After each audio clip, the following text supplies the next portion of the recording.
Kia ora, I'm Chelsea Daniels, and this is The Front Page, a daily podcast presented by the New Zealand Herald. Is New Zealand's largest city dying? Auckland is home to roughly a third of the country's population and is predicted to grow even bigger in the coming years. The city of Sales is by far the largest contributor to New Zealand's economic output, generating about 40% of GDP. But walk down many of the inner city streets and you'll see vacant lots with a lot of potential. Today on The Front Page, NZ Herald property editor Anne Gibson is with us to discuss what can be done to get developers moving on empty spaces, some that have been desolate for decades. First off, there are several high-profile vacant sites in Auckland. Can you walk me through, how many there are and maybe a couple of those ones that interest you the most? Well, good question. For me, I've become so inured to vacant sites that I don't even see them as vacant anymore. They're just part of the streetscape.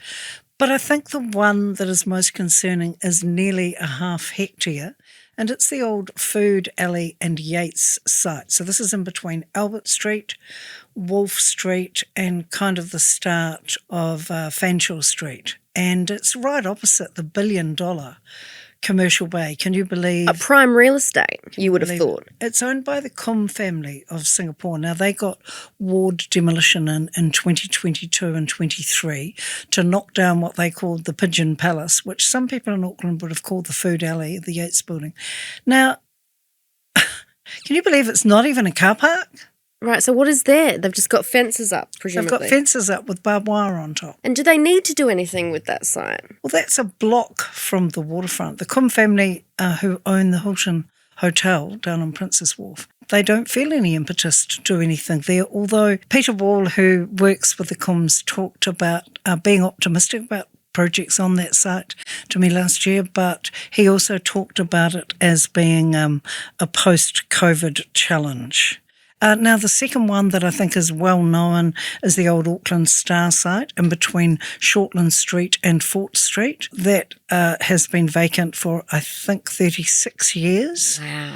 And the third one, very high profile, is what's known in the property sector, although I don't know if other people call it this, is the Royal International Hotel site. Now, this is below Albert Street, just right beneath the new train station there. And it had a reverse bungee jump on it for years. But as I say in the story, even the reverse bungee jump people left. That is a car park, so it does have some use. Right beside the atrium on Elliot, just at the back of where Smith & Co's used to be. So these are all really central city important sites, and these are big sites. And those two last ones that I've referred to have been vacant plots of land for nearly 40 years. Nobody talks about them. Nobody asks the questions. Why is that like that? These are like gaps in the teeth of a perfect mouth. You could say Auckland's not perfect, it's an evolving city, and some people say don't worry about the empty sites. But I look at those and I think, what a lost opportunity. It seemed like there was a time when you'd look at the Auckland skyline and you'd see, dozens of cranes and things like that. And now you kind of drive into the sea. You don't see many at all, do you? Do you feel the same? I couldn't believe it. Driving over the Harbour Bridge, thinking about making this with you today, I looked specifically. Now, the one crane I did see is the China construction crane on the side of Seascape, the huge new apartment building downtown, which Icon has taken over from China construction, finishing that. There's a crane there, but you're right, the cranes have vanished. And this is really a sign of the recession. This is the downturn. This is the developers not having the confidence to go ahead and build. There are a few other cranes on the skyline, like Pompelia on Ponsonby. They've got a tail crane, CMP Construction's working there, but generally, no, there are no cranes on the skyline anymore. And I also hear people saying, well, hold on, foreigners are going to come in here, they're going to buy up, New Zealand, and they're going to leave, and it's going to be ghost town galore. Look, there's always solutions. Yeah, you could have a vacancy tax if a home was vacant for more than 6 months a year, charge commercial council rates. In Wellington, that's 3.7 times higher than residential rates. In Auckland, that's 2.5 times higher than residential rates. Yeah, right. So plenty of ways to skin a cat where you could get some more juice out of the lemon potentially there. What are some of the main reasons why these developers are sitting on these vacant sites, whether it be years or, like you said, decades? Well, I think the main reason is they're foreign. I mean, I'm not against foreign investment, but they don't have any buy-in to Auckland. They live in Singapore and they live in China. Now, have they land banked those sites? I don't really know. It's impossible to very hard, bit of a spectrum, to engage with them unless they have a local consultant. Very hard to know what their thinking is, what their reasoning is, and what can be done about it. And I talked to Shane Brearley from Simplicity Living last night about this, and he said, Anne, tax them up to 10% per annum per year of the value of their site. Give them a couple of years advance warning you're going to do it, and then you see some action. I remember when I lived in Christchurch, actually, and we spoke about this morning, the dirty 30. So the council basically decided to publicly shame at least 30 either derelict or abandoned lots in the central city in Christchurch. This would have been maybe 10 years ago, maybe 2017, say, ish. I think they may have incentivized a couple of them and then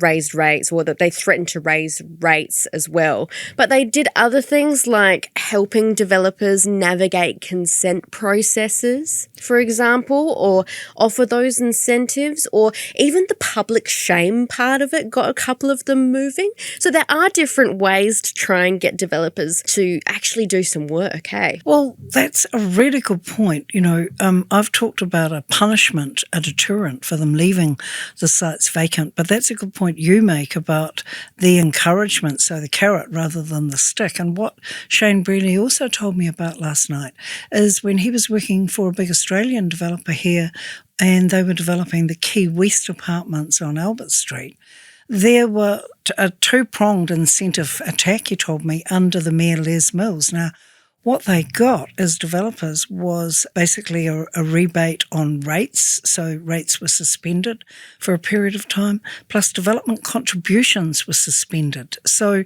this was an active financial incentive and encouragement for developers to build. I mean, there are a lot. You could say that having the Auckland Unitary Plan, having no height limit in the CBD, obviously having to honour view shafts, as my colleague Simon Wilson has been writing about recently, but having no height limit is an incentive. But, at the moment, developers just can't sell apartment buildings off the plans. So apartments were a big part of the redevelopment and the regeneration of the Auckland CBD, and those have stopped. And even the ones that are developed, like I've been talking to John Love at the CAB, the former Civic Administration building, and he's still got 20, he tells me, out of 114 to sell. Now, that project was finished some time ago, and that's a very beautiful building. John Love has done an extraordinary job there. Those apartments are very attractive, and he's still got 20 to sell. Why are developers choosing the outer suburbs, I suppose, your Ponsonbys, your new markets, to develop apartment living? That's where people want to live. That's the really sad thing. When I talked to the developer Shane Brearley yesterday, he said, Anne, I don't want to come into the CBD anymore. So where are they going? They're building in Northcote, and they're building a 9-level building on former Keonga Ora land over there. They're building in Remuera, they're building in Ellerslie, they're building in Morningside, they're building all over, not in the CBD. Now, Precinct Properties is another example. They're building in Carlton Gore Road in Newmarket. They've got a really big site. Of all places, our premier office developer, they're building in Dominion Road in Mount Eden. Now, when that starts happening, I begin to think there's been some big shift happen here. People are not building in the CBD anymore. Why? It's just where people want to live. They know they can pre-sell in those suburbs.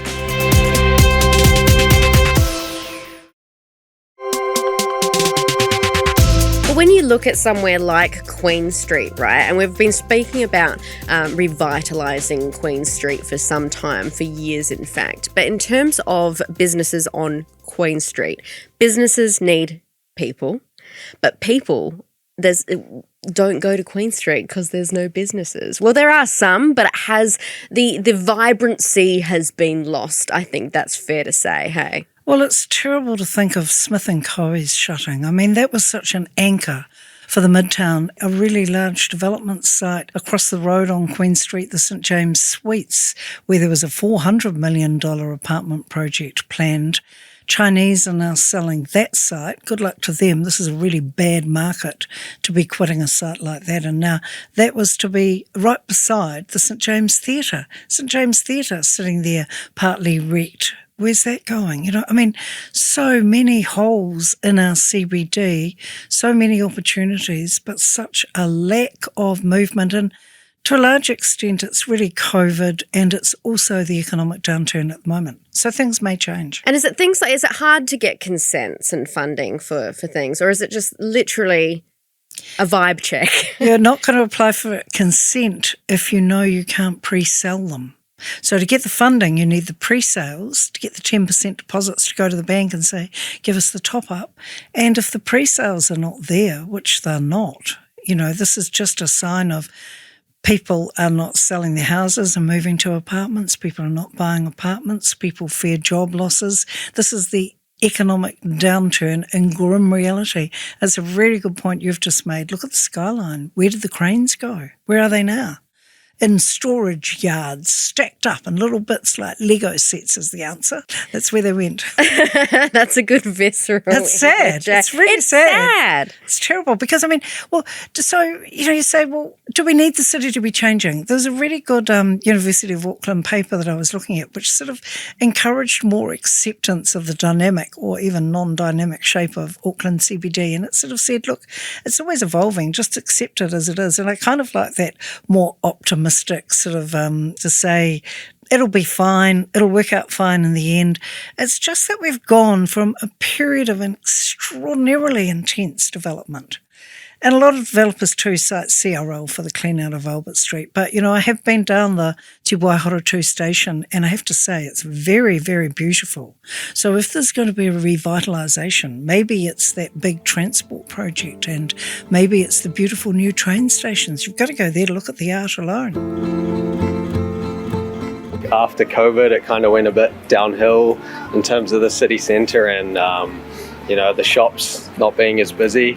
Traffic is horrendous. Auckland Transport has slowed traffic down, so it makes it harder to get anywhere in the city.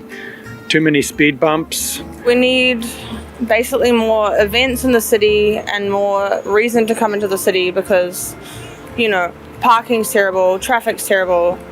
You have to go 3 one-way streets to even get anywhere. In terms of Auckland, is it a dying city? Because I know that we like to compare ourselves to other metropolitan centres around the world, and the prices absolutely reflect that as well, if I'm going to be honest, in terms of rent, house prices, cost of food, etc., cost of living, rather.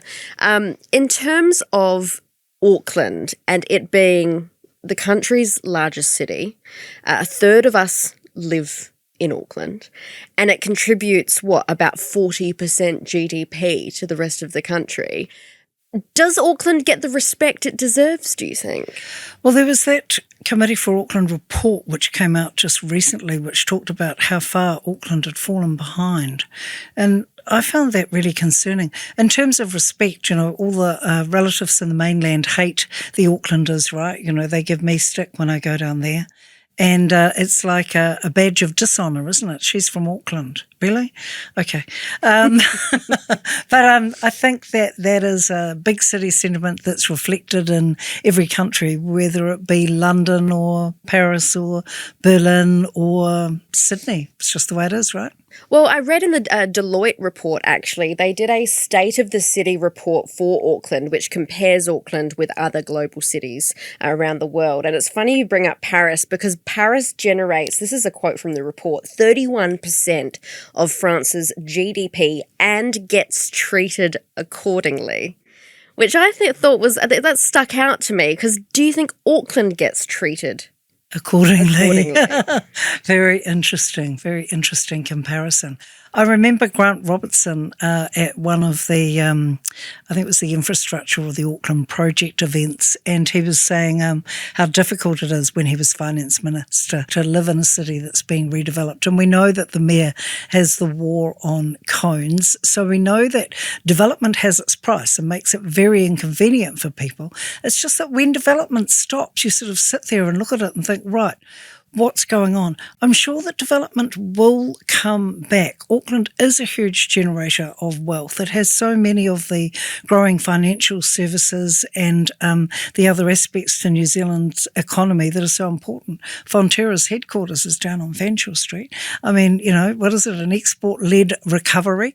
So it's a really good question to ask about the role that Auckland plays in terms of New Zealand. Now, the real growth we know at the moment is coming from the agricultural sector, and a lot of people who work in services have fears about job loss, and unemployment has, that's been something that is a real issue. Now, you can only hope that for Auckland's sake, that dynamic nature of the city continues and the developers will return. We need good shops, we need good offices, we need good hotels and apartment buildings, we need really good infrastructure. And I would say that's one aspect of Auckland that hasn't had the attention it deserved. I remember someone from Auckland Transport telling me years ago that in 1959 people said, why do we need a harbour bridge? There's only strawberry fields on the North Shore. Lack of vision, right? And many people are critical of the City Rail Link, and I think they really don't understand the difference that the City Rail Link is going to make to Auckland. And I hope with that movement and easy movement of people around the CBD that we do see some change. There's a proposal for the Symphony Centre, like multi-million-dollar project of offices and apartments right above the Te Waihoratu station on the old Bledisloe car park, the Auckland Council car park site. So, let's hope that those developers are finding in the market the ambition and the drive and the determination of businesses to commit and people to buy apartments. Otherwise, that scheme will not go ahead. And in the meantime, we should tax them if they don't do anything with their land. It's quite a controversial idea, isn't it? Thanks for joining us, Anne. Son. That's it for this episode of The Front Page. You can read more about today's stories and extensive news coverage at nzherald.co.nz. The Front Page is produced by Ethan Sills and Richard Martin, who is also our editor. I'm Chelsea Daniels. Subscribe to The Front Page on iHeartRadio or wherever you get your podcasts, and tune in tomorrow for another look behind the headlines.